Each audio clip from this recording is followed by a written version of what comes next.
Un chèque de banque, tout simplement, c'est un chèque où en fait la banque vérifie la solvabilité, par rapport au montant demandé et qui émet de façon officielle un chèque en provisionnant la somme et qui garantit des fonds pour, la transaction. Le système est censé être sûr. Donc, le 2 mai, il m'envoie son chèque de banque en photo, donc, adressé à mon nom, tout ce qu'il peut y avoir, de plus normal. Donc, ce que je fais, c'est que tout simplement, j'appelle le CIC, la banque émettrice de ce chèque. On m'affirme que ce chèque de banque existe bien et que j'ai pas de souci à me faire. Donc, moi, très confiant, je donne un rendez-vous le 3 mai à cet acheteur. Il regarde le véhicule, il essaye, je le trouve même très soigneux, très précautionneux. On fait les papiers et puis il repart avec le véhicule.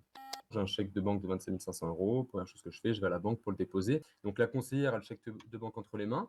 A priori, elle aussi se fait un petit peu avoir par l'arnaque puisqu'elle ne le détecte pas alors qu'elle est professionnelle bancaire. Je suis crédité de la somme, donc je suis assez rassuré. Entre-temps, voilà, je cogite un petit peu et j'appelle ma conseillère pour lui demander si tout va bien, s'il n'y a pas de problème avec le chèque de banque. Elle me dit que elle, c'est une transaction normale, que l'argent a été crédité sur mon compte et que ça devrait bien se passer sans prendre les précautions pour vérifier encore une fois qu'il n'y ait pas de souci. Et 2 jours après cet appel-là, je vois sur mon compte en banque que l'argent est débité de mon compte. Là, vous imaginez un petit peu l'ascenseur émotionnel. Là, je tombe un peu des nues. J'ai 28 ans, hein, c'est de l'argent, je travaille depuis que j'ai 18 ans, c'est de l'argent que j'avais durement gagné. Hein. Donc une période très, très dure où moralement ça a été compliqué. Donc là, en gros, j'ai plus de véhicule, l'assurance ne va pas me rembourser, la police, elle peut rien faire. Je les ai harcelés, mais vraiment, je les ai harcelés, ils peuvent rien faire.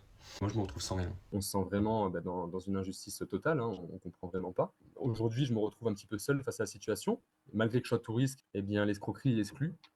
Donc, aucun moyen de me couvrir derrière. Et c'est pour ça que je demande aujourd'hui indemnisation. Je retrouve mon oseille. Je peux pas rester comme ça. Hein. Il y a une procédure pénale contre mon escroc et il y a une procédure civile contre les banques. J'ai des parents qui m'aident. Quelqu'un qui a crédit son véhicule, qui est arnaqué et derrière doit payer un crédit et doit refaire un crédit peut-être pour racheter un véhicule derrière. Enfin, c'est des situations qui sont tragiques. Faites attention avec le chèque de banque. Hein.